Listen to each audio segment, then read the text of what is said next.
Então vamos lá, mais uma vez. Não digam que o Theravada é o Hinayana ou é a Hyena ou está sob a categoria do Hinayana. Por que a gente não deve fazer isso?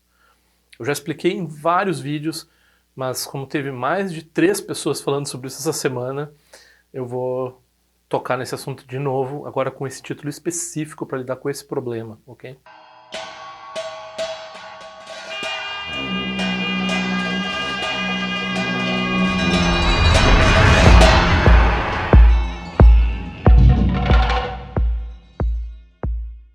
Quer receber os cartões, por favor, envie o seu endereço de correspondência aqui para esse e-mail. E se quiser fazer uma contribuição, pelo menos para cobrir os custos de envio ou então até para ajudar o canal de alguma forma, esse é o endereço aqui da patronagem. Por favor, compartilhem esses links, compartilhem esses vídeos, esse podcast. Peçam para as pessoas assinarem, curtam os vídeos, comentem. Se o comentário for um pouco provocador, manda e-mail, aí tem a tendência de eu modero o comentário e respondo por e-mail. Se é que vocês veem algum mérito no que eu estou fazendo aqui, por favor, ajudem a divulgar. Obrigado. Então, a minha tentativa, já de várias vezes, foi dizer que a gente está comparando aqui maçãs com laranjas, né? Eu não sei se essa expressão existe em português, mas em inglês, né, como a gente tem duas categorias de coisas, bom, as duas são frutas, né? Mas a gente tem, né, comparar duas coisas bem diferentes. Elas não estão na mesma categoria em todos os sentidos, ok? Então tem vários jeitos, é uma coisa que eu frisei já em vários vídeos, desde o início que eu estou falando nesse assunto, tem vários jeitos de categorizar ensinamentos budistas, práticas das pessoas, tradições, linhagens e assim por diante. Então é como se fosse uma tabela multidimensional. Então que tu categoriza desse jeito esse tipo de coisa, esse tipo de fenômeno. E o outro tipo de fenômeno a gente categoriza de outro jeito. Então, o Theravada é uma tradição não unificada, é uma tradição que tem várias subtradições, subescolas e contradições e disputas e polêmicas, ok?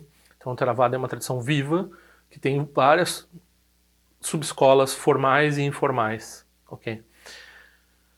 O Theravada quando a gente olha para os praticantes de Theravada em alguns países que praticam Theravada, como Sri Lanka, né, Tailândia, embora tenha diversidade entre essas duas nações e tal, também na Índia, que foi reintroduzido pelos indianos, a gente olha para os mantos e para o jeito de vida dos monges dentro dessa tradição e a gente diz, isso era realmente como o Buda ensinou, assim, é assim que ele fazia. Né? Então muita gente, e de fato tem um vídeo sobre isso também, né, em busca do budismo original, ou por que não pode haver budismo original.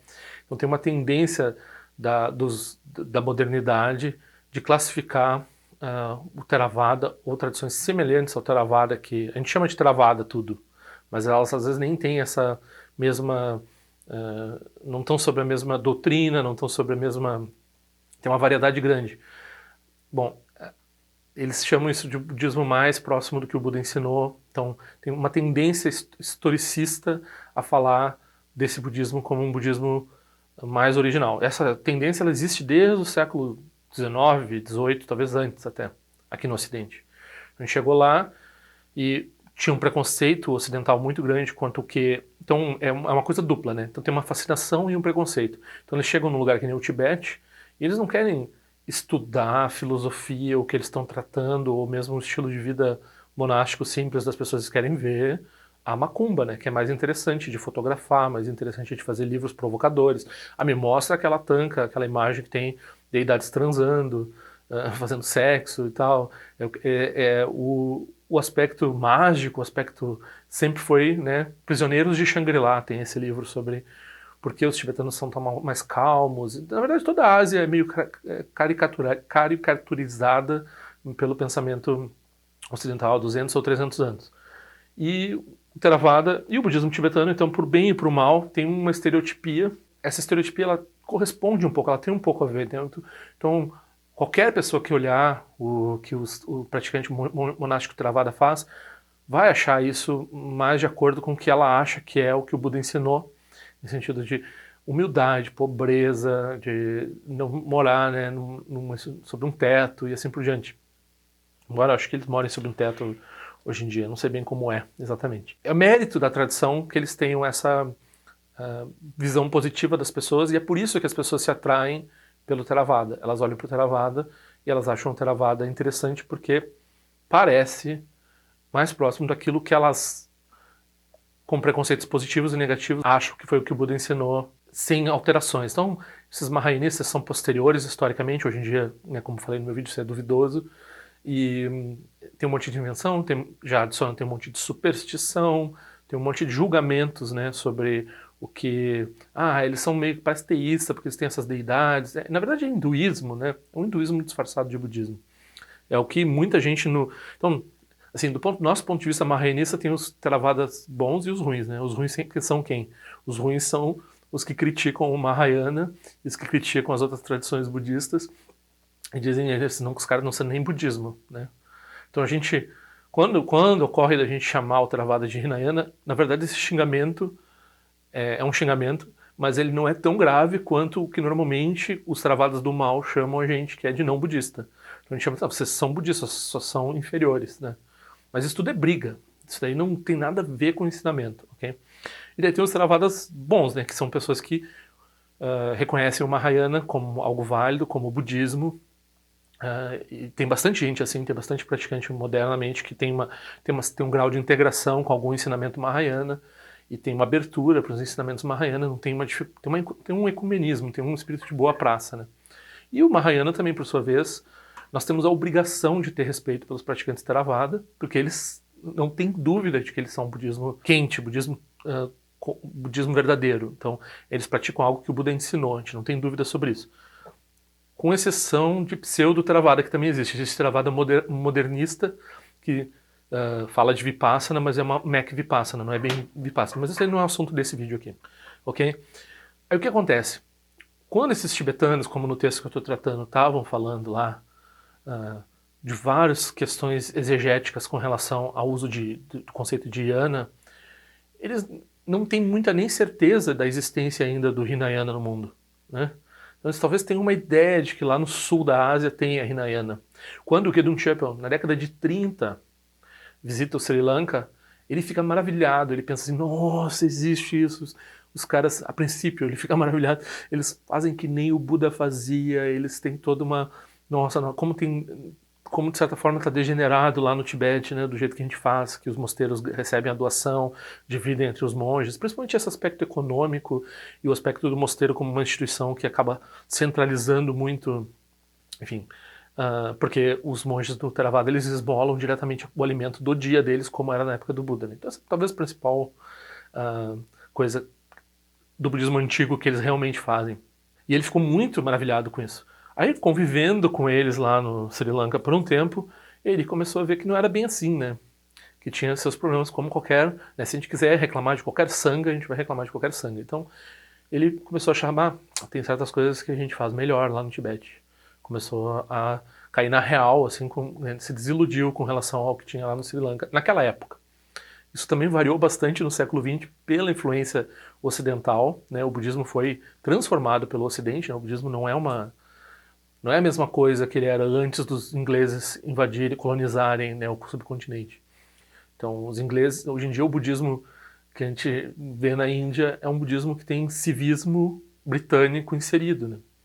Então, tem esses desafios da modernidade, né, que são essa colonização, essa apropriação cultural, né, todos esses aspectos estão muito fortes ainda, então a gente não consegue separar hoje em dia, assim, tipo, tá muito próximo desse acontecimento que a gente olha o budismo, a gente tá tudo meio misturado, essas influências ocidentais, essas influências modernas, com o Theravada, com o Mahayana, com todas as formas de budismo que foram colonizadas lá na... Mesmo o budismo tibetano, né, a maior parte dos livros que são produzidos, do viés que tem na imprensa sobre isso, né, como Hollywood fazia nos anos 90, todo esse aspecto assim, é tipo um RP do budismo que é determinado pela mente ocidental. Então a gente tem uma ideia do budismo tibetano, que é uma ideia formatada e programada, muitas vezes positivamente, muitas vezes até ajuda o budismo tibetano, mas não é a realidade do budismo tibetano, né? É uma visão ocidental do que é o budismo. Então isso tudo acontece. Estritamente falando, então, os tibetanos que estão discutindo lá Hinayana por 1000 anos, 1000 anos eles estão discutindo Shravakayana, Pratyeka-Budayana, Bodhisattvayana, todos esses yanas, mais os 6 tipos de Tantra. E por que tem isso? Um mapa da iluminação, uma engenharia completa de qual ensinamento do Buda tem.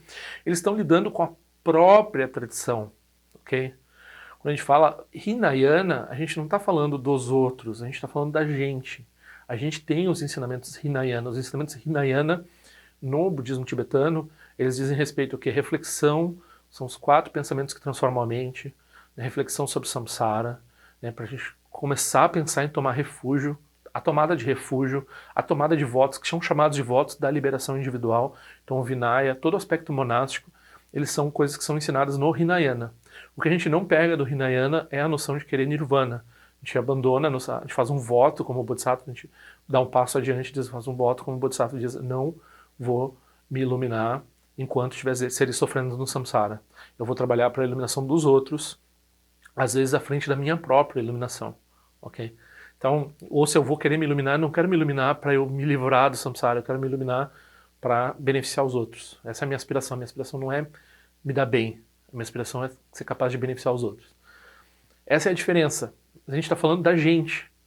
Quando a gente usa Hinayana, a gente está falando da gente, ok? Claro, ocasionalmente todo mundo é sectário, todo mundo tem algum grau de sectarismo. A gente olha para o outro e julga o outro de acordo com o que a gente... né? E o Theravada, ele se encaixa sobre vários aspectos. Ele tem os ensinamentos parecidos do que a gente consideraria o Hinayana. Mas quando eles estavam discutindo o Hinayana lá dentro desses textos tibetanos, eles não estavam pensando no Theravada. E o Theravada, é preciso frisar muito aqui, ele não se encaixa 100% nas descrições tibetanas do que é o Hinayana. Por quê? Porque o Theravada não é uma tradição que ficou 2.600 anos parada no tempo, como muita gente gosta de querer acreditar e muitos historiadores querem fazer acreditar, ou pelo menos as pessoas que se interessam pelo Theravada, muitas vezes elas se aproximam do Theravada por isso. Até o Gedung Sherpa ficou maravilhado a princípio, porque parecia uma coisa que era como na época do Buda. Não, eles têm, né, eles escolheram textos, eles tiveram uma determinação exegética, né, eles são realmente uma das 18 escolas antigas, é difícil de dizer exatamente. Então, sim, tinha o Sarvastivada, o Sarvastivada deu origem ao Staviravada, e o Staviravada deu origem ao Theravada. Okay? Mas o Theravada, nesse tempo que ele era Staviravada, lá antes de Cristo, até hoje, o Theravada não é a mesma coisa. E o Theravada se transforma, ele tem muita diversidade dentro dele e se transformou de muitas formas. Isso quer dizer que ele não é Hinayana? Isso quer dizer que não dá para dizer, porque a gente, né, não é um supermercado espiritual. Essa ideia de querer classificar o Theravada como Hinayana é uma coisa do supermercado espiritual. Então a pessoa ouve que tem essa classificação de yanas e ela diz, esse é um jeito legal de classificar. Então, quando eu quiser saber qual é a tradição que eu estou indo, eu vou usar essa classificação do budismo tibetano para escolher aqui no meu guia telefônico, quando eu for no Google pesquisar o que tem na minha cidade. Olha só, tem Hinayana aqui, tem Theravada. Então ela pegou uma ideia lá de Yana, de uma tradição, e está julgando a outra tradição de acordo com isso, para saber posicionar uma coisa em relação a outra. Então tem um objetivo de entender o que está acontecendo, que é, como eu já falei, impossível e extremamente frustrante para as pessoas, porque elas não vão entender a diversidade do budismo. Elas não vão entender, não é nem assim, não vão entender em pouco tempo, em muito tempo. Elas não vão entender a diversidade do budismo, porque a diversidade do budismo só é compreendida por um mestre que está no topo. Então, se a pessoa quiser, vou analisar friamente as tradições budistas e escolher qual é a melhor. A pessoa simplesmente vai estar justificando os próprios preconceitos. É só o que ela vai estar fazendo. É só o que ela pode estar fazendo. Não vai ter outra coisa. Todas essas classificações yanas, nomes da tradição que eles dão a si próprio, que o outro dá para eles, né? Então tem o nome que a pessoa se dá, os virtuosos, é o nome que os outros dão. Não, os caras de Ganden. Já falei sobre isso também. Os nomes são dados... os nomes que são autodados são todos virtuosos, os nomes que são dados pelos outros às vezes são meio neutros, às vezes são meio negativos. Hinayana é um nome pejorativo, né? Por isso que é uma quebra de voto chamar o Theravada de Hinayana. Está dizendo que eles são medíocres. Tu tá literalmente dizendo assim, os medíocres lá, eles são os egoístas. Tu não pode chamar os caras de egoísta, né? Isso é uma quebra de voto chamar o Theravada de Hinayana. Aí tem uma, né? Aí claro, o budismo tibetano encontra no mundo moderno o Theravada, aí eles, esse negócio de Hinayana vai dar problema. Aí eles pensaram assim, então tá, então vamos fazer o seguinte, vamos falar, em vez de falar Hinayana, Mahayana e Vajrayana, vamos falar Theravada, Mahayana e Vajrayana, mas daí coloca o Theravada como equivalente ao Hinayana, o que é mais equivocado ainda, e ainda coloca na posição inferior, porque tem uma hierarquia aqui, né? Tem gente na internet que vai dizer que não, que os Yanas são todos iguais. Não, não, não, não, não, não. Ninguém no budismo tibetano, no Mahayana, vai dizer que os Yanas são iguais. Os Yanas têm hierarquia, eles subsumem o anterior, então eles não refutam o anterior, eles acatam o que o anterior diz, mas eles acrescentam e são melhores. O Mahayana é melhor que o Hinayana, o Vajrayana é melhor que o Mahayana. Então quando tu está usando Yana para falar da tradição dos outros, tu está naturalmente hierarquizando e dizendo o que é melhor e o que é pior. Isso não é uma quebra de voto, isso é uma quebra de voto, não se faz isso. Okay? É compreensível que se confunda o Theravada com o Hinayana porque eles usam os textos, a nomenclatura, eles querem ser arhats, assim por diante, assim por diante, assim por diante. Ok? Mas eles não têm o conceito de Yana, então por que tu vai inserir um negócio do Mahayana lá no negócio deles? Deixa eles serem como eles são. Né? Eles têm a própria coesão interna dos ensinamentos deles. Ok? E eu estou falando aqui, eu não tenho interesse particular nem conhecimento profundo sobre Theravada e Terra Pura. São duas coisas que eu resolvi não entrar. Não dá para aprender tudo. A pessoa se foca, né? Então eu me foco assim, budismo tibetano, eu gosto um pouco de Zen, eu leio um pouco de Zen, leio um pouquinho de budismo tibetano. Dentro do budismo tibetano eu não olho tudo também. Eu me interesso um pouco pela briga com a disputa com a Gelug, que é uma coisa moderna, entre a Nyingma principalmente e a Gelug. E eu tenho conexão com a tradição Sakya e com a tradição Kagyu também. Então, e com a tradição Jonan também. Então, eu tenho... algumas pessoas me perguntam também, e o bom, Pinheiro? Fala do bom. Não sei nada do bom, não tenho tempo para olhar sobre isso, não sei se vale a pena eu olhar, eu não tenho tempo para lidar com o que eu tenho que lidar dentro do nichozinho pequeno, que é o Longchen Nyingche. Quando eu ficar satisfeito com relação ao que eu entendo um pouco da tradição do Longchenpa, do Rinzin Jigme Lingpa e do Longchen Nyingche e assim por diante, eu vou para as termas do norte. Eu vou seguir na tradição Nyingma dentro das termas do norte, que eu nunca nem olhei, nem sei o que é. Se a gente pegar uma prática dessas que a gente faz no Vajrayana, a gente pode passar várias vidas estudando e não esgota.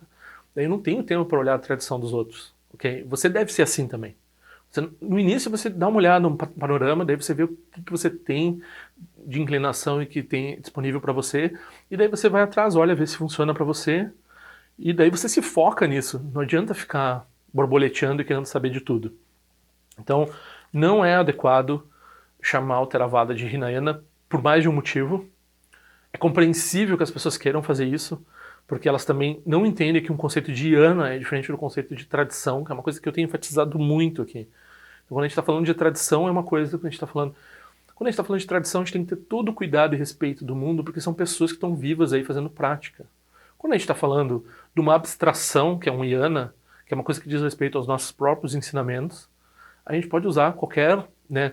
Não é correto desrespeitar o Hinayana também, mas a gente pode dizer o que o Hinayana é, e ele é inferior ao Mahayana, dentro do budismo tibetano. Então isso não é desrespeito na visão do budismo. Agora, se a gente disser que o Theravada é inferior, nossa, isso é extremamente desrespeitoso. Isso não deve ser feito.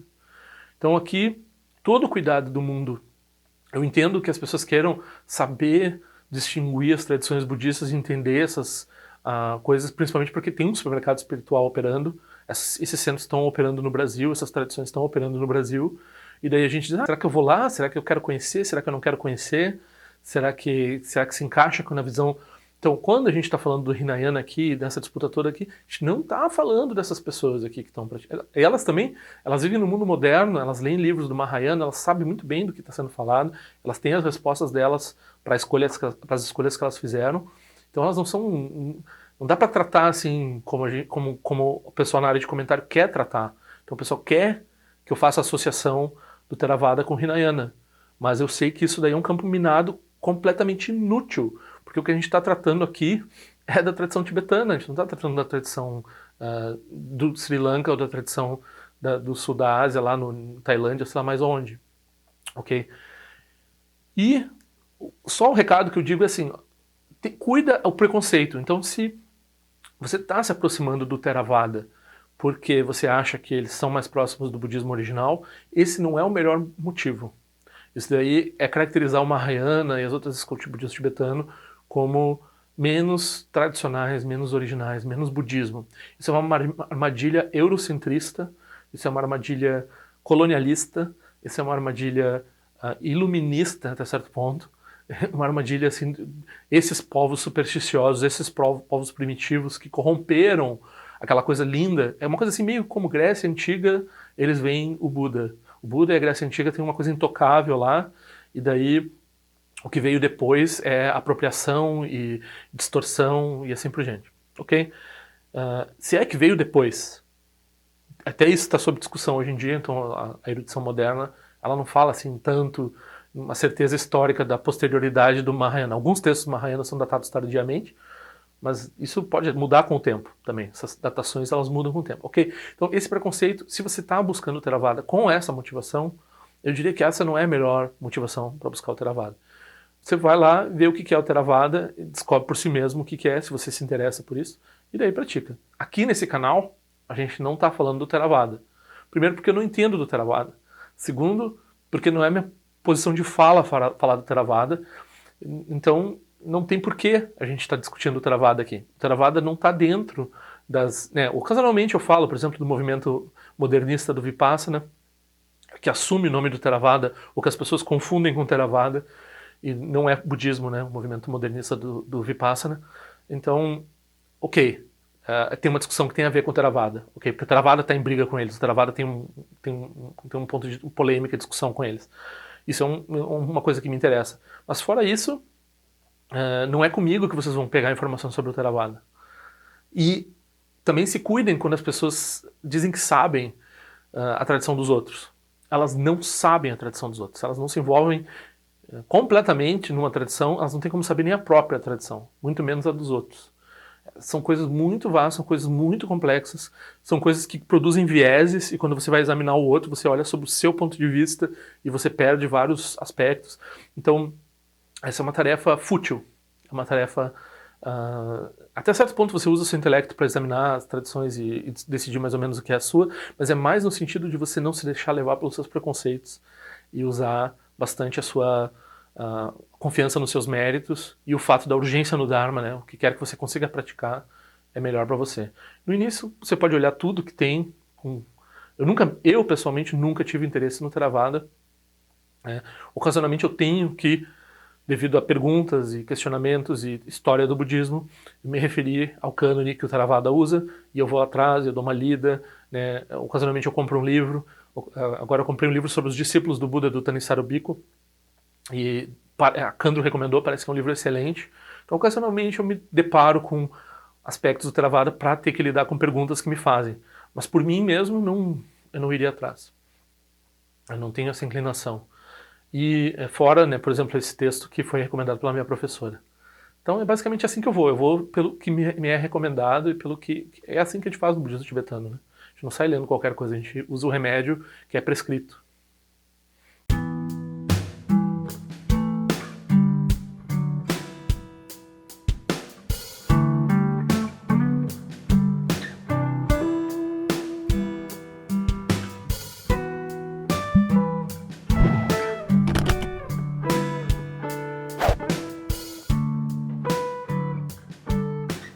Ei, não esquece de se inscrever no meu canal, é importante para mim. Clica na sinetinha para receber a notificação e se quiser se inscreve no meu boletim informativo onde eu informo o que eu ando fazendo, o que eu ando pensando.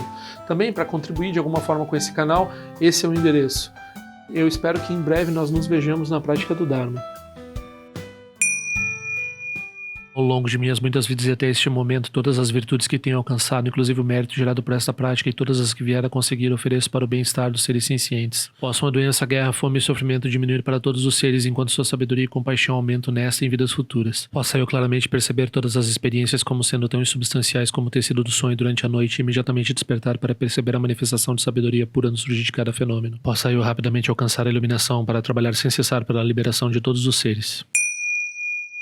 Nirawe Korajinga Sumpana Neoma Lundi Quenetirezi uma Tenzinja Soiza Pekaja Produtendioti. Om Soti, Diamante Penendira Sawa Conchatuzi Zeta e Bai Médio no Jutru Piamani Jogi Sasundado Tendioti. Time Quene Pema Samba Sasura Gente Seno Pai Garde Wancho Jugutu Pegu Cose Destintes em Dashinjo. Jigmetu Jutru Panangue Wancho Tungondo Pateno Muyengue com Pamalora Sanelundo Tileta Tutendioti. Pemeja Sum Pemeri Suji Pemetan Lati Kuzizuan Pemancho de Troma de Soji no Nibe Melunde do Joji. Nenjo Ene Chimpote Paiuri Nebadan Basi Pechambundan Conseja Sentendioti. Tu Son Sanjeguru Rinpoche do Condado de Wachimbo Jabartia com seu tutor da Poça Sol, Debson Chinchilap do Sushi, não se mueve de chuva, dançam palonde do Partingelo, uma rumba Zaguru Pema CD, que loja som de loite, alien, sação de papel, do Jushu Sung, não guarda miral do Sungele, show.